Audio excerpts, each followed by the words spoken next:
Hello guys, आज हम पढ़ेंगे अपना नेक्स्ट चैप्टर जो कि है major domain of the earth. देखिए, ये जो चैप्टर है ये बहुत ही इम्पॉर्टेंट चैप्टर है अगर हम यूपीएससी के पॉइंट ऑफ व्यू से देखें तो। और ये जो है चैप्टर है इसमें एसएससी पीसीएस इससे भी बहुत सारे क्वेश्चन पूछे जाते हैं। बेसिकली मैं ये कहना चाहती हूँ कि ये बहुत ही ज़्यादा इंपॉर्टेंट चैप्टर है और ये एक बहुत ही ज़्यादा लेंदी चैप्टर है। और अगर देखा जाए तो बायो के और मतलब बहुत सारे ऐसे चैप्टर्स हैं जो कि ये कवर करता है, जैसे कि क्लास 10th में बायोस्फीयर है उसको भी ये कवर करता है। अगर देखा जाए बहुत पार्ट उसमें हमारा कवर हो जाएगा। तो ये बेसिकली बहुत ही ज़्यादा इंपॉर्टेंट और लेंदी चैप्टर है, तो इसलिए इसको हम लाइन वाइज पढ़ेंगे। Our earth is the only known planet so far which has life. हमारा अर्थ ही एक ऐसा प्लानट है जहाँ पे लाइफ जो है वो पॉसिबल है। लाइफ जो होती है एग्जिस्ट करती है हमारे मतलब अर्थ पे, क्योंकि जितनी भी नेसेसरी कंडीशंस होती हैं जो कि लाइफ को सपोर्ट करती हैं वो सारी यहाँ पे प्रेजेंट है। इट हैज़ लैंड, यहाँ पे लैंड है, एयर है, वाटर है, एंड ये तीनों रिलीम्स जो होते हैं हमारे अर्थ के उसी को हम लिथोस्फीयर, हाइड्रोस्फीयर एंड एटमॉस्फेयर बोलते हैं।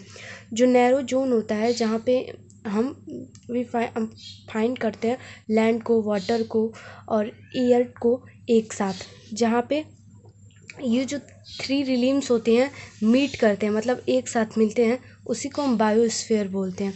अब हम आते हैं लिथोस्फीयर पे। लिथो का मतलब जो होता है ग्रीक में देखा जाए तो रॉक होता है, एंड द वर्ल्ड लिथोस्फीयर जो होता है वो जो वर्ड लिथोस्फीयर है वो रिफ़र करता है सॉलिड रॉक एंड सॉलिड को। The solid outer crust of the earth composed of rock and minerals. जो सॉलिड जो आउटर मोस्ट क्रस्ट होता है वो कंपोज करता है रॉक्स को और मिनरल्स को, इसी को हम लिथोस्फीयर बोलते हैं। It cover about 29% of the earth total surface area. ये जो होता है ऑलमोस्ट 29% जो होता है एरिया को सरफेस एरिया को कवर करता है। द लार्जेस्ट लैंड मासेस जो होता है हमारे अर्थ पे जो है वो कॉन्टिनेंट्स हैं, जबकि जो लार्जेस्ट वाटर बॉडीज़ हैं वो ओशियन है। Continent, there are 7 continent in the world in the descending order of their size and are. तो सबसे पहला जो सबसे बड़ा डिसेंडिंग ऑर्डर में हम देखेंगे कॉन्टिनेंट को, तो जब सबसे बड़ा होता है वो एशिया है, फिर Africa, North America, South America, Antarctica, Europe and Australia. There are not only evenly distributed over the surface of the earth. Three of them, Asia, Europe and North America, fall completely in northern hemisphere. Antarctica and Australia are fully in the southern hemisphere. Africa and South America lie in both the hemisphere as the equator passes through them. Asia is the largest continent. Asia जो largest continent है, जैसा कि मैंने आपको बताया। Europe and Asia are continuous land mass, ठीक है, इनके पास लगातार मतलब कॉन्टिन्यूअस लैंड मास होती है। सेपरेट बाय द, जो कि सेपरेट होती है यूराल माउंटेन से, ये इम्पोर्टेंट है। The Ural river and the Caspian sea, they are sometime considered as a single continent, Eurasia. Africa is the second largest continent, which is separated from Asia by the Suez canal, ये याद रखिएगा, Suez canal. North and south America were once a single land mass but have now been separated by the Panama canal, ये भी याद रखिएगा, ये important है। North America is the third largest continent in area.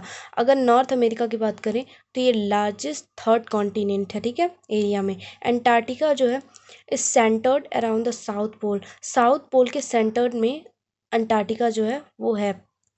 It is permanently covered under a thick sheet of, देखो Antarctica जो होता है वो परमानेंटली हमेशा के लिए कवर रहता है स्नो से, समझो बर्फ़ के चादर से कह सकते हैं, ठीक है।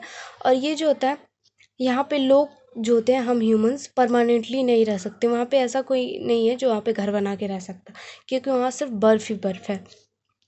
It is the only continent without any permanent self settlement. Australia is also known as the Iceland continent. It is the smallest continent. Australia जो है एक सबसे छोटा स्मॉलेस्ट कॉन्टिनेंट है।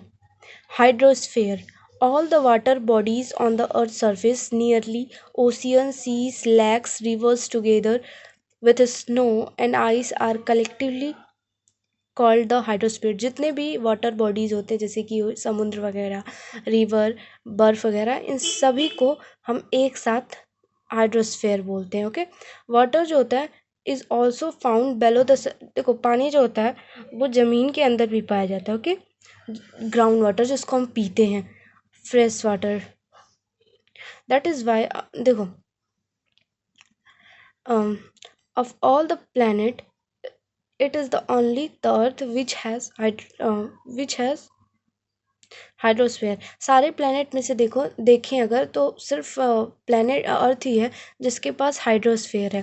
दैट इज़ वाई, इसीलिए हमारा अर्थ जो है वाटरी प्लैनेट भी इसको कहा जाता है, क्योंकि it is the only planet of the solar system which contain a huge quantity of water, about 71% of total area of the globe. There are 4 major ocean, देखो ये important है, 4 मेजर ओशियंस हैं। पहला है इट इज़ इन, अगर हम इसको decreasing order में देखते हैं तो सबसे पहला है the Pacific ocean. Pacific ocean जो है सबसे बड़ा ओशियन, ओके, और इससे थोड़ा सा छोटा जो होता है अटलांटिक, एंड देन उससे छोटा इंडियन ओशियन, एंड उससे भी छोटा आर्टिक ओशियन। अगर देखा जाए तो अबाउट 97% जो होता है टोटल वाटर का, जितना भी धरती पे वाटर पानी है उसका देखा जाए तो ओशियन ओन करता है। और अगर फ्रेश वाटर की बात करें तो 1% से भी कम। एवरी ईयर अगर देखा जाए तो 3 लाख क्यूबिक किलोमीटर जो होता है सी वाटर जो होता है वो इवापोरेट होता है। ओके, और फिर प्रेसिपिटेशन के फॉर्म में नीचे आ जाता है।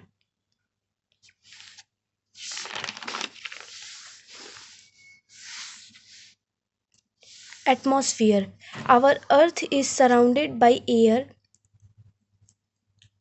On all side. हमारा अर्थ जो है वो सराउंड है एयर से हर तरफ। The blanket of air surrounding the earth is known as the atmosphere.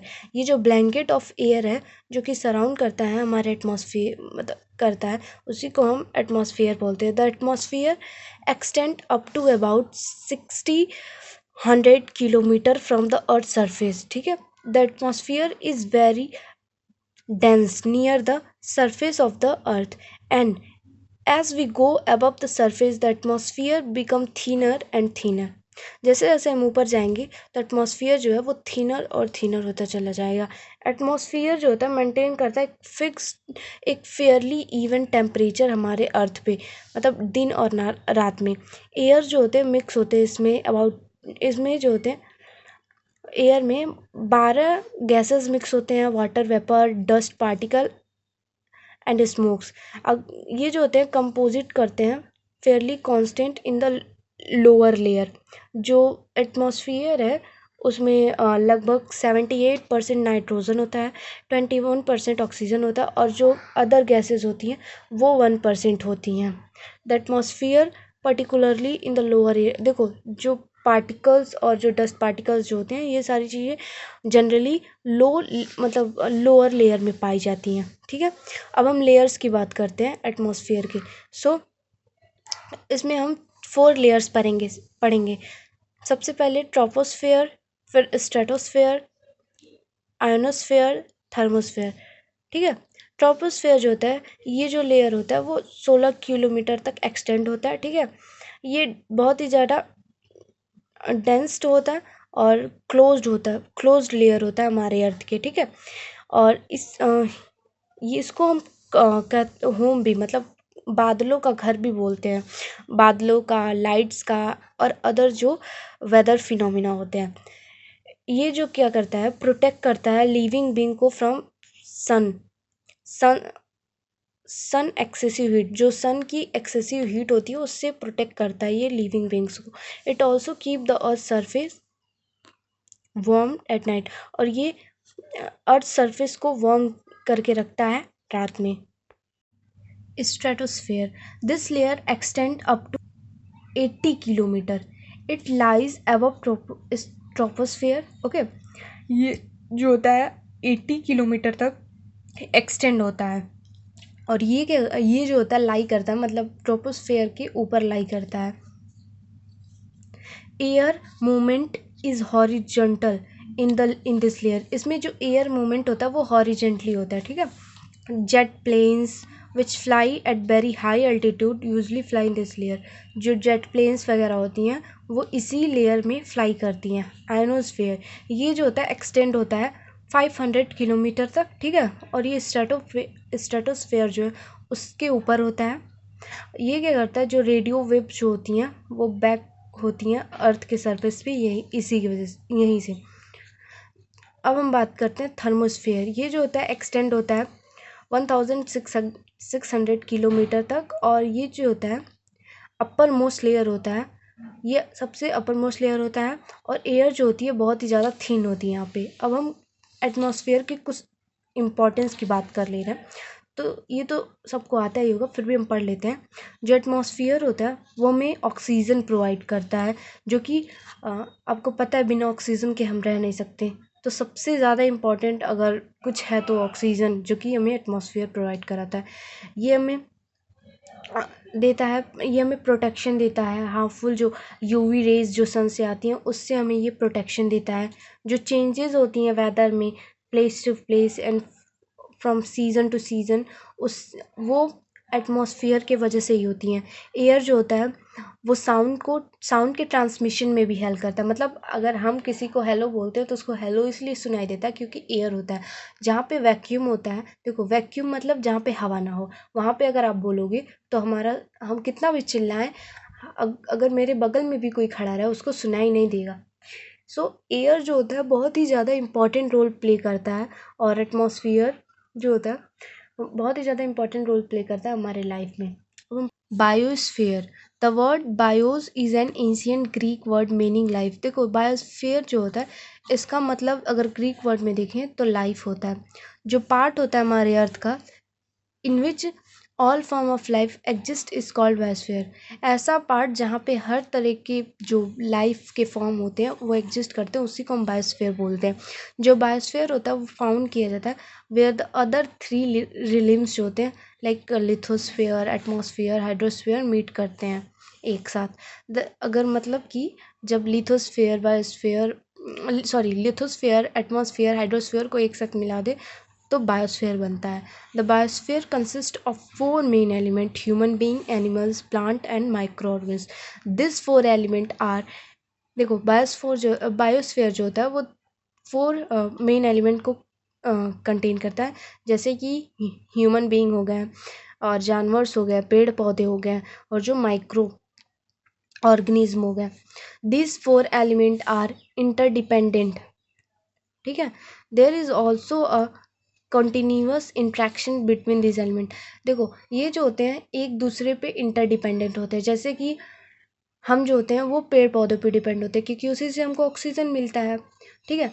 Animals जो होते हैं वो पेड़ पौधे मतलब दूसरे एनिमल्स पे कह सकते हैं, माइक्रो ऑर्गेनिज्म, मतलब हर एक चीज़ें जो है एक दूसरे पे इंटरडिपेंडेंट है, कहीं ना कहीं से एक दूसरे से वो कनेक्टेड है, ठीक है।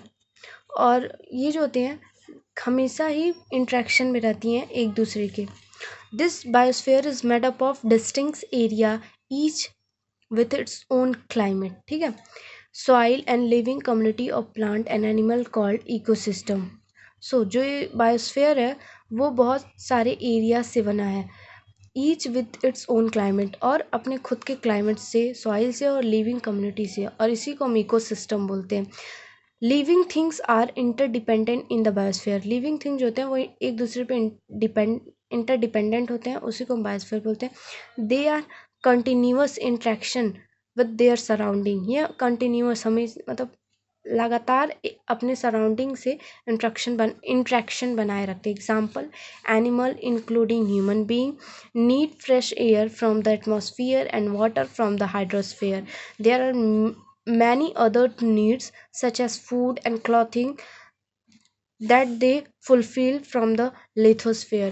We should learn to enjoy nature gift and preserve them in such a way that we can pass this on to the upcoming generation. For this, the environmental should be protected and preserved. Thank you.